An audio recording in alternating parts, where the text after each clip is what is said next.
Good morning, and how is everybody this fine Friday? So I wanted to come on and do a live and talk about food, because the more we look into how we can help people change their health picture and how we can prevent, because let's face it, we've got two things to concern ourselves with here. What can we do for people that are already been diagnosed and are sick? And then the other thing is, how can we ourselves prevent ourselves from getting sick? So I thought, let's talk about food. Hey, good morning, Lorraine. How are you doing, darling? It's a wee bit patchy. I was thinking my hairdresser friends will be saying, who put that toner on you? So yeah. And I've been writing a blog on what diet would you choose if you're diagnosed with cancer, and if you're going through allopathic treatment, but also if you want to have, morning Natalie, if you want to have a go at healing your own body. And we're finding that now, you know, that people are coming towards us that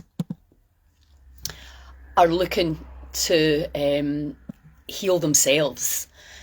So there's definitely a bit of a shift from just accepting treatments to thinking about it and maybe holding hands with some of the treatments, maybe going it on your own. It all depends on what your diagnosis and your prognosis is. And I think it's really good to be very well educated. I talked to my cousin about this when she had breast cancer. She said, you need to know all this stuff before you get diagnosed, because obviously if you go into get filled with fear, you're not exactly going to be able to research the way you would when you're not filled with fear. We know that our IQ goes down when fear comes in.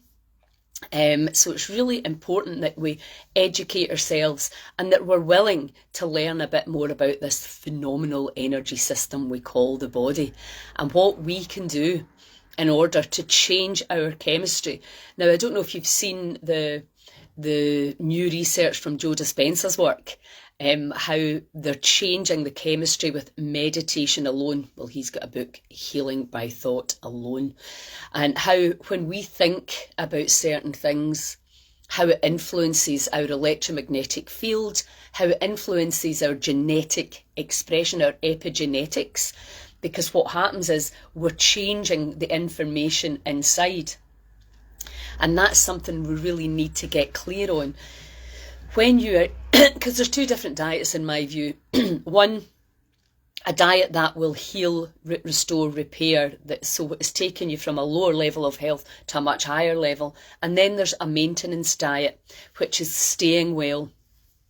And they're two quite different things, because I think if you try and think too long term with food, you just get overwhelmed, and you know, nobody wants to change their diet. Let's be perfectly honest about that. So changing your diet can be very stressful, but what we do know is the more of us that do it, the easier it becomes. So Janice Klein obviously doing incredible work with the Wellness Hub and teaching people all about ferments and sourdoughs and foraging. Morning Nicola. Things that we can go out and get for live. Seaweed. In 2 weeks, we've got Rory McPhee coming to the farm. We're going to be foraging seaweed, and Rory's going to show us all that. I mean, he's been all over the world learning about seaweed and dishes that you can make from this absolute powerhouse of nutrition. You know, in Scotland, we have all the superfoods here. We have all the oily fish, the salmon, the mackerel, the herring, the trout. It just was right out there, right outside the window. All the berries in the summer just growing wild before we started hacking everything down and concreting over everything. So we have, and we've got tons of root veggies, which are going to help sustain us and give us energy, along with all this fatty stuff, and then also the animals. Sorry, vegans, but if you lived in Scotland and there wasn't supermarkets, you would have to eat some kind of meat to survive, in the winter especially. So we have it all there, but now obviously thanks to the good old government and the FDA, we're eating food that's actually not even food. and it's going into the body, and the body simply doesn't recognise it. So it's got three options. One, it just sends it right through the other side. So you'll find things like IBS and Crohn's. People are actually ulcerative colitis. The body's like, get this out of here, get this out of here. You can bloat, you can be exhausted, or a combination of all of these things, varying depending on what the state of the digestive system. Now, I'm doing, as you know, we're just doing a ton of training on sound healing, vibrational healing, the electromagnetic field, and how we can really use our technology to help prevent disease. But the harsh reality is, in between being at the farm or coming to see myself or Stuart or Helen or anybody that's going to help you, you have maybe that 1 hour or that 1 week, but then most of the time it's you in your own house, going to your work, and it's the things that we're doing daily that can take us towards health or take us towards further dis-ease. And of course, food plays a huge part in that. Now, can you do it without changing your diet? Yes, but it's much more challenging because that's when this has to come in. And if your microbiome is not happy, then you're not going to be happy either, because the microbiome is transferring it's like, give me this, give me sugar, give me carbs, give me wine, give me bread, whatever it is that you're craving, because that's what you normally eat and that's what your microbiome is shouting for. So when you go, like I just started juicing again when we did the August challenge, and I said to Kirsten, it'll be good for me to get the juicer back out. I'm a big fan of juicing. And now I'm starting craving juice, of course, because I've been drinking it every day for the last few weeks. So that's the microbiome that are going, give me juice, give me juice. It's so kind of obvious. But maybe more importantly these days is the actual understanding of the gut-heart-brain axis and connection, and our memory, with Alzheimer's being terrifying, and they're calling it type 3 diabetes, which is all sugar and simple carbohydrate led, and stress. So if I am drinking the most amazing juice filled with every foraged plant and everything, and I'm thinking, is this going to work? I hate this. This is disgusting. I wish this hadn't happened to me. Well, guess what I'm doing? Inadvertently, I am changing my chemistry with my thoughts.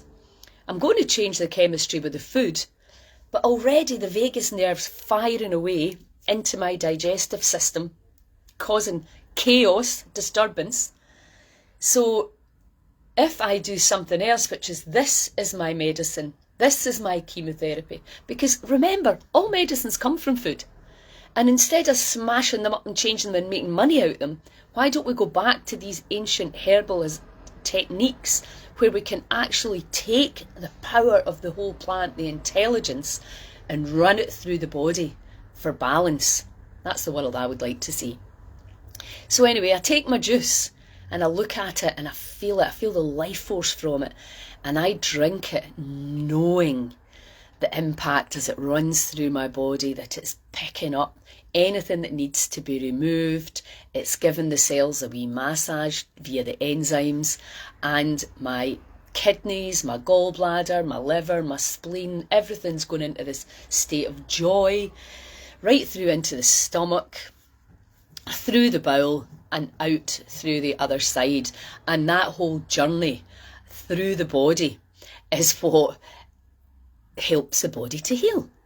And then of course there's two other things we have to talk about: sleep and hydration. So and a part of hydration is your salts as well. How is the body conducting the information? Now again, if you look, and I'm bringing the biofield and the chakra viewer to the goddess gatherings and to the festival, so you'll be able to see it there yourself. It will be at Scotland's Wild Medicine. You're going to get a free viewing and reading, because we can see, what are we holding? The body, remember, is light and information. So when we eat an organic apple, like the other day, I just pulled the beetroots out the ground, the spinach, the kale, the apples off the tree, the juicer, and into my body. And I was just like, oh my God, that is such a luxury, don't you think? I mean, that's the way it was meant to be. You just go and get your food out the garden, and then you swap. Some people grow some things and you swap it around. It is just crazy how disconnected we've got from that system. We go out in the loch there and pick up some mackerel, and then we can just eat the mackerel fresh from the sea. Hi May, thank you. So, that's the way it used to be. You would just go and get whatever was in season, whatever was in the garden, and you would swap it around. We didn't wait on the supermarket lorries bringing food in that's been out the ground for donkeys. So let's get to food. What to eat. If you've got a diagnosis or a dis-ease, the body's in a state of disharmony and it's shouting, hello, hello, there's too much of one thing, toxicity, and there's not enough of another thing, nutrients coming in here. What am I supposed to do? And then when you do put good nutrition in, you hate it and you're wishing you didn't have to do it, and you don't have time, yada, yada, yada, yada. So all of that stuff is going on in your head instead of going, right, just come into the present moment. What food is going to work for me? Now, it used to be, obviously, the great thing is we do have access to a lot of stuff we would never have had access to before. And that can be very helpful when you're on a healing journey, because quite simply, most of us don't have gardens full of medicines. But we do have a canal bank here in Argyll, laden with medicines. But unless you know all about that, so find somebody who's foraging in your area and get beside them and learn.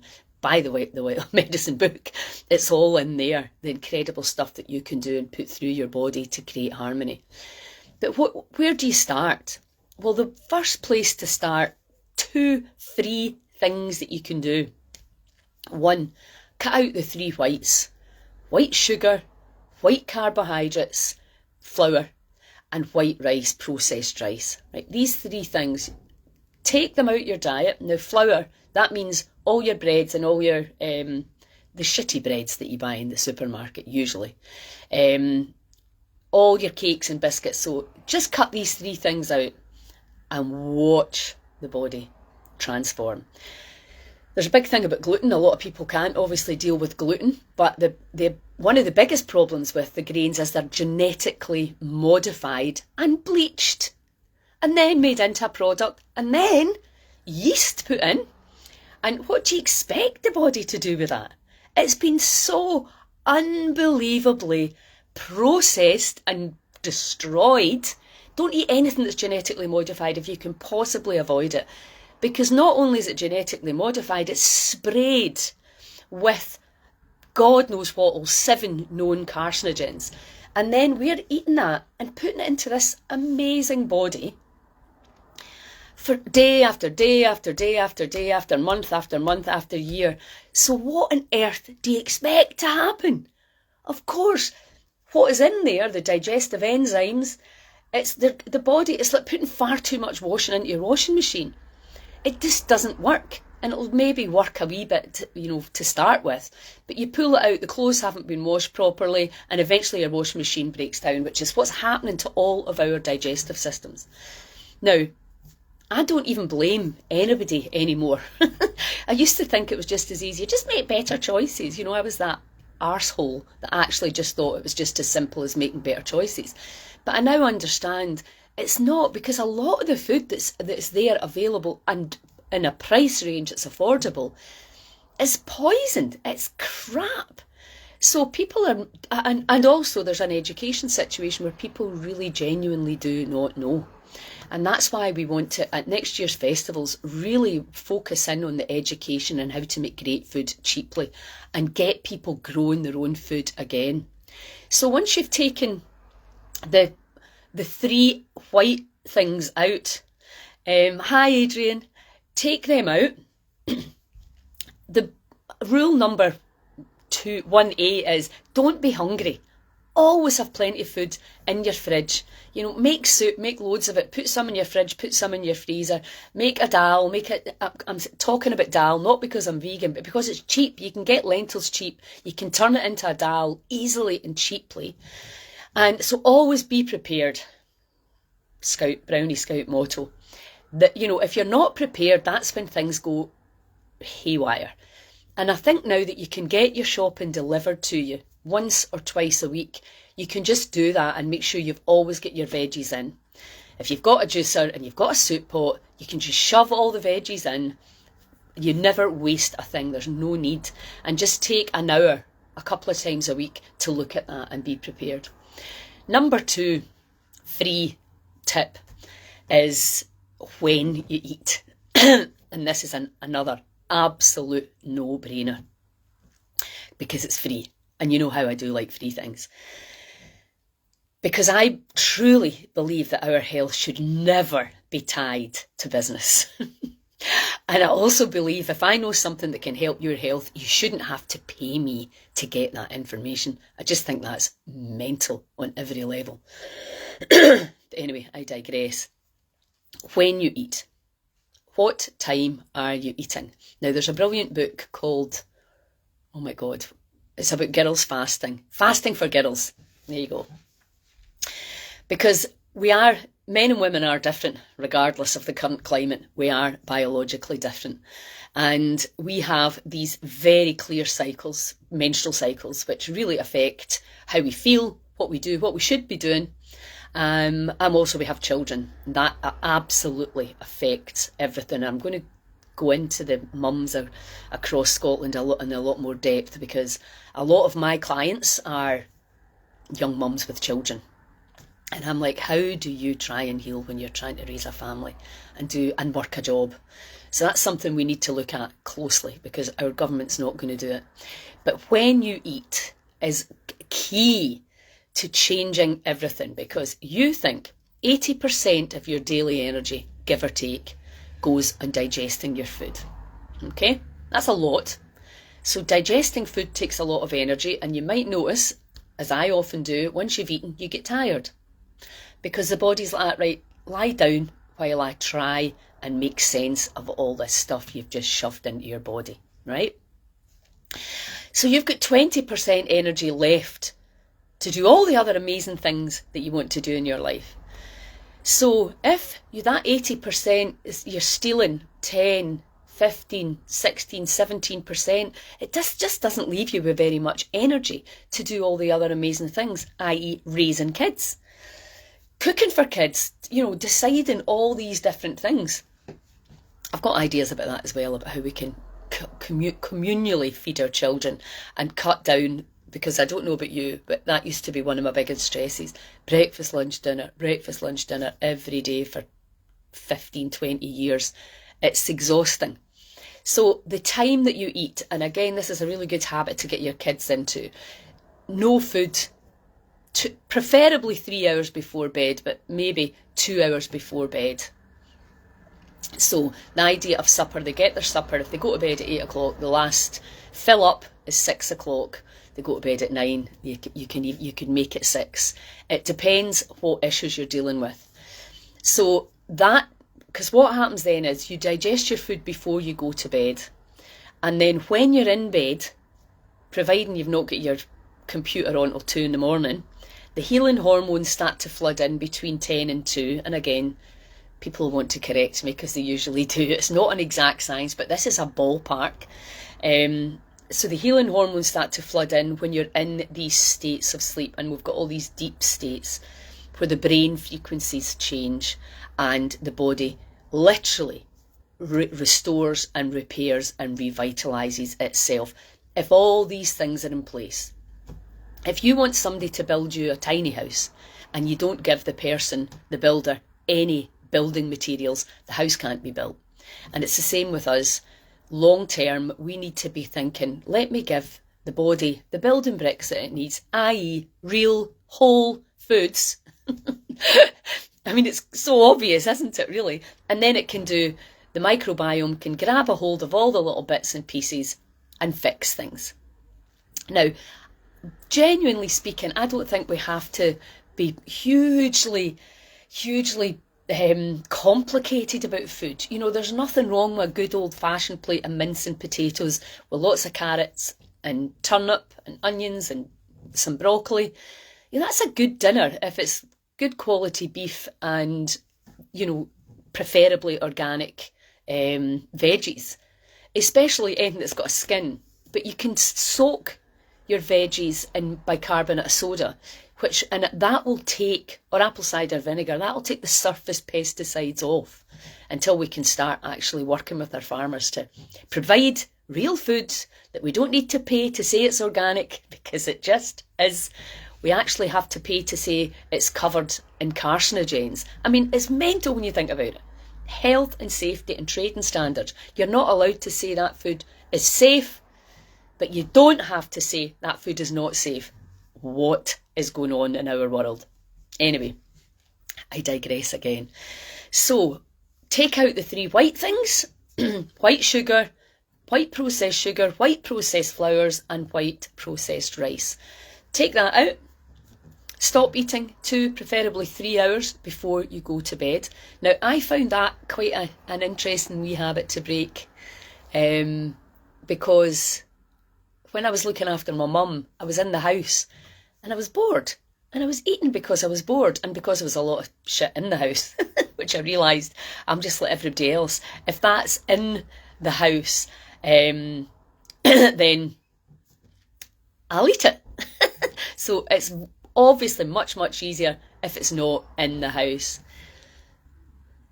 Yes, Kim, and I think that apple trees are everywhere in Scotland. You know, it's one of the things that we can easily have just grown, you know, wild. That's what we should have all over our green areas, so that we can get these apples and then we can make them into delicious desserts and a great snack for the kids, and we know that they're safe and they're not coated. But also we need to be looking at the quality of the food and why we're allowing the government to sell that shit. It makes no sense whatsoever. So the gut biome. Thanks, Stinky. So the gut biome, because I'm doing a lot of training in this, because it really, you can go down a rabbit hole of parasites, amoebas, prions, oh my God, worms, tapeworms, all of this stuff, which is really, really important to know, because what can happen is, and this is why ivermectin works, it's a dog wormer, yeah, but dog's just a mammal like us, and it takes the worms out, and when take the worms out, the body can heal, you know. So thanks, Anne. Because what we're still doing is we're looking at the symptom. Oh, I've got arthritis in my shoulder. Almost certainly gut. And especially osteoarthritis. Rheumatoid arthritis is a different thing completely. So when you have, for example, type 1 diabetes, there could be a tapeworm in the pancreas. I'm not telling you this is the truth. I'm just telling you this is the training I'm doing right now. And if we just didn't understand that there's something in there eating all and really impacting on how the pancreas can work and the inflammation in the pancreas, and the root cause is actually a tapeworm. I'm using diabetes just as an example, but it's all the diseases, and the viruses and the yeast and the fungus. That in there, in that stagnant pond that is our digestive system, then the body starts to flare and you get all these symptoms, and we all get it slightly differently. Autoimmune responses. And then we can't eat foods that are even real whole foods, because the gut gets perforated, and our pond, you look like it like a pond, morning Doreen, it becomes stagnant, and the pH changes and becomes a hot bed for these little critters to thrive.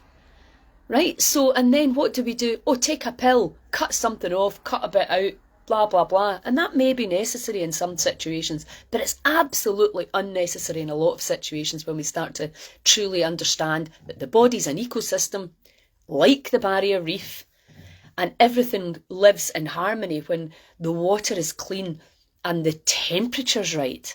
as simple as that. It's absolutely, hi Sean, hi darling, I'm great. So looking at that bioterrain, and we know that emotions impact the gut hugely, hugely, hugely, maybe even more than the food, to be honest. But the food gives us the baseline and starts allowing the heart and the brain to communicate. The hydration, the salts, allows the flow of information. Take out the shit that feeds inflammation, and then just spend a few weeks, tapping. I'll do a video on that, about any food addictions, about not being enough. Like my clients, if they're trying to heal something that they've been told they can't heal, they've got the fear from the doctors. You can't do this, you can't do this, you need this, you need this. You've got somebody putting their belief system right onto you. And it's like, what? And you need to have a certain kind of intuition and courage to say, that's your belief system, that's your point of view. My body, my ecosystem. I know what's right for me in here, and that might not be something that I don't even know. Like I don't know what people's bodies need, but can I help you tap in to listen deeply into that innate wisdom and intelligence? Yes, I can. But then you go back to the fear, but what if I die? Well, we're all going to die. It's just how we choose to do it from now on in. I mean, I'm climbing up my 60s now, and you know that your time is going to be, you don't have the time you had when you're 20. If we all live to a reasonable age. And how is that going to look, that ageing process? Because what happens obviously is as our health peaks and then we start to slow down and things change, and menopause obviously dramatically changes everything. And so our body's needs and requirements are different. I went into kind of borderline type 2 diabetes after the menopause. I had no idea that was a common thing to do. Postmenopausal arthritis, super common, but it's all coming from the same thing. Inflammation in the gut. And when you get that inflammation, it becomes a breeding ground for all things that we don't want in there.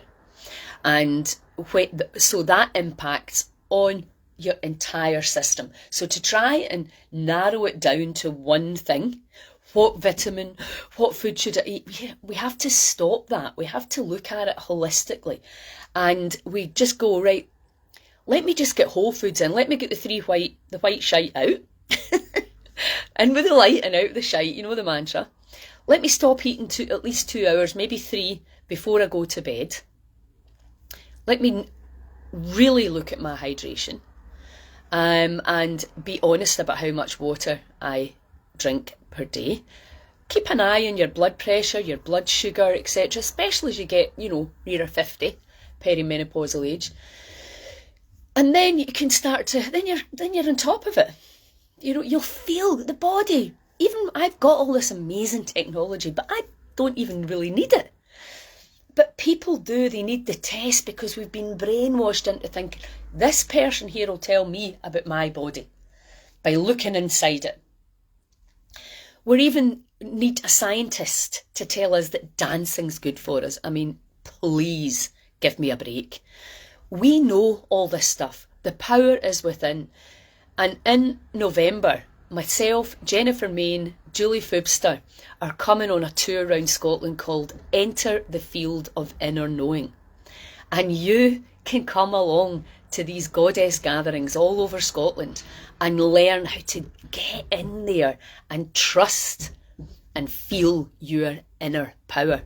Because it's the innate intelligence it just is. But the way we've been programmed and conditioned is to give our power away to somebody else, very often in a white coat, or somebody with a PhD, or somebody with a better postcode, or somebody with more money. And I think we're starting to see now, if you're not starting to see it now, well, there's no hope for you. That really? Who's the best person for your body? Who knows what's right for you? Feel into your inner intelligence, because the body is speaking to you. But you might not be listening, you might not understand the language, but that's okay. You can learn it. So that inner knowing and that understanding of the invisible side to the body. Because let me tell you, you could be healing cancer and you wouldn't even know. How would you know? Because you can't feel it. You can't feel the body healing most of the time. You've got to trust, haven't you? Oh, I'm putting in all the right stuff and I'm doing all the... But then the actual stress of doing all the right things is overriding the doing the right things. So we need to take a step back and go, whoa, calm down here. The best thing you can do on a daily basis, apart from taking out the white shite and stopping eating at night before you go to bed, is stay in an expanded state of courage, acceptance and peace. Hi John, hi darling. So as soon as you move from rest and restore into fight or flight, you're changing your chemistry. And you might just be thinking, I don't want to drink this juice, I don't want to do a coffee enema, oh my God, I'm late for school, I'm late for work, the kids are doing this, the kids are really annoying me, my partner's really... So that's taking you out of the healing state and you started to lower your own IQ. So part of healing on a day-to-day basis is rewiring your own brain to take you from fight or flight into rest, restore and repair. Because worrying about dying could actually be the thing that causes you to die. And what an oxymoron that is. So we need to look at this thing. What is it? We're all going there. But preferably not today. For me, certainly, plant medicines have helped me to see out with this version of reality. That might not be for everybody. Breathwork can take you there as well. Absolutely. Meditation can take you there. And that's what we need to be understanding, is that we are magnificent. And when you see the biofield, you will absolutely see that with your own two eyes. How when you eat certain foods, your electromagnetic field changes. When you think certain things, your electromagnetic field changes. And then you can gently steer your ship wherever you want to go without fear. Because this is a big thing, living without fear and stress. And our government are just piling it on again. And it's up to us whether we take it on this time. And, the cost of living crisis, God, how do you know who and what to believe? So that's when we're being forced to go in.